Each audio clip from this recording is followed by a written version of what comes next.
Madam Speaker. Madam Speaker, when you look at the proposed amendments, it actually is one of the challenges that I've had to face, one as a human rights practitioner and lawyer, and also as a development practitioner, Madam Speaker. Madam Speaker, before I joined Parliament, even though I'm a lawyer, I've worked primarily with communities. And Madam Speaker, in the process of working with communities, I had, of course, an opportunity to work with a lot of people in the informal settlements of this country, especially around the Nairobi area. And Madam Speaker, having also joined, as a member of Parliament, I've had to deal with some of the stuck, realities relating to poverty. And Madam Speaker, sometimes I find a disconnect between us, those of us who may be seen to be privileged, or those of us who may have gone through formal education systems, or those who, are advantaged in society in one way or another, especially the ones who we call elite. And sometimes there are days I used to argue with people on social media, and at some point I just say, let them be, they'll understand. Madam Speaker, this is actually the conversation that we've also been having, especially in relation to NGCDF. And some of the people, like my civil society friends, Madam Speaker, sometimes when we discuss with them and they tell you, as a member of Parliament, your role is legislation, representation, and oversight. And they say stick to those roles strictly and don't get into those spaces. So I tell them, okay, so when I go to my constituency and I find people who are suffering, what do you tell them? They say, tell them your roles, until you tell them the realities, stark realities that you face with. Madam Speaker, there's a case I like sharing about a lady one time when I was actually campaigning. And then I met her, people told me there is, a lady who has died up the hill. And they said, please go and visit the family to look very back into your campaigning. And there's somebody who has died. And so I went up the hill. And there is no means of transport, so we had to walk up. We couldn't even go by a motorbike. And when we reached up the hill, Madam Speaker, it was a mud-walled house. The woman was lying on the floor. There was no bed. She was covered with a net that had been donated by UNICEF. Madam Speaker, that is a kind of abject poverty that we deal with as members of Parliament.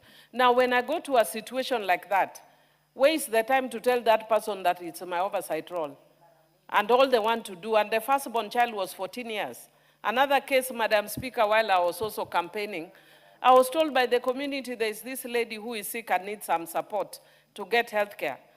And sometimes I contribute a little and people think we give from CDF. That kind of thing is not provided by CDF. I get it from my pocket. And I gave her some real modest money to go to hospital.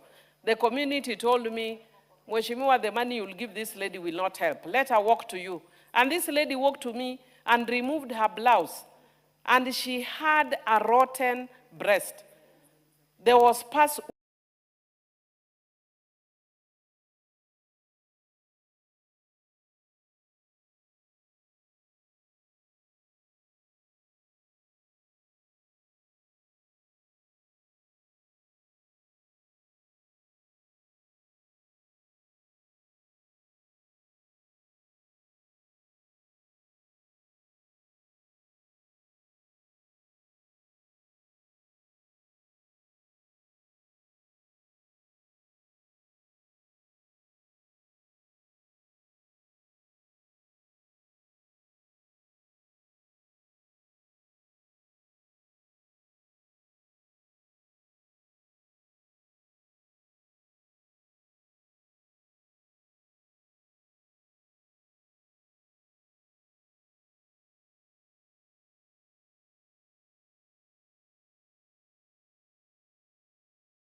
succeed, unfortunately. It's only later that now this guy was also involved in some money laundering scam that the police then were able to look for him.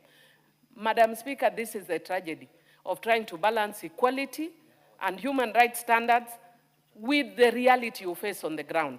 But Madam Speaker, there's an answer if you look at this bill that under Article 10.2 of the Constitution talks about issue of human dignity, equity, social justice, inclusiveness, equality, non-discrimination amongst and protection of the marginalized. So there are aspects of equality here, but there's also the issue of protection of the marginalized.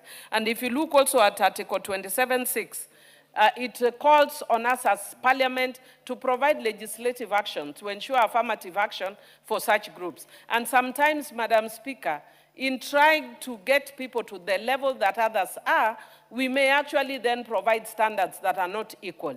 And it is actually a challenge that we are facing as a country. That's why, Madam Speaker, I am a lawyer, but I've gone back to study development studies, because I just want to understand this complex nature of poverty. Why are we not breaking through? Why are we putting so much energy? Why have I been here 18 years? And we make steps forward and then we make steps backward. Why can't we hack it as African countries? Why can't we change, Madam Speaker? But I want to say that I'm glad that we are seeing in countries where change is already eminent, like in Ethiopia, even though they are also facing other challenges, you know, human rights related challenges. But in terms of development, they are actually making a huge difference within only 6 years. Madam Speaker, I've seen it in Rwanda as well. They are also facing certain issues, Madam Speaker, of human rights in nature. But in terms of even development of infrastructure and equalizing opportunities, that is already happening in Rwanda. What I would call on us as Kenya, and I would urge our president to do, that we need to push the hardware, which I'm seeing the president is trying to do very strongly. Like in my constituency, he recently commissioned a tarmac on Rusinga Ring Road. And you know, many people say that it is actually not reality. It is reality. We have tarmac in Rusinga Island. But I'd want to challenge or encourage our president that let us push the hardware, but at the same time push the software.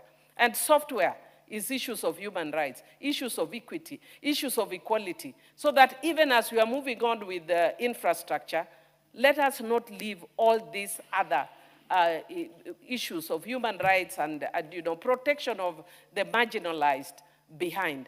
Madam Speaker, with that in mind, I would want to just thank Honorable Anthony, and I want to say I understand you and I feel you, especially those who work in areas of informal settlements. I have a place in my own constituency called Kongeche, and Kongeche is actually an informal settlement. And many of the people in Kongeche sometimes are unable to access the basic education that we talked about. Even though it is meant to be free, there are always hidden costs. Some of the hidden costs are, of course, uniform. Some of those kids cannot afford uniform, even though the president recently said that children can now go without uniform. And I know many people were attacking it. But in reality, that is sometimes where we need to go before we get to the level where we want to go to, Madam Speaker. And I'd want to encourage that let us work very hard, that we make sure we reach Canaan. Let us copy, and not necessarily go to Singapore, but copy Singapore, copy Rwanda, copy Ethiopia, but with addition of putting emphasis on the issues on the software as well as the hardware of development, so that when we are assessing our success, it's not only in terms of infrastructure, but also human development. I do support, because I see my time is up. Thank you. Thank you. The Honorable Beatrice Adagala, member for Vihiga County.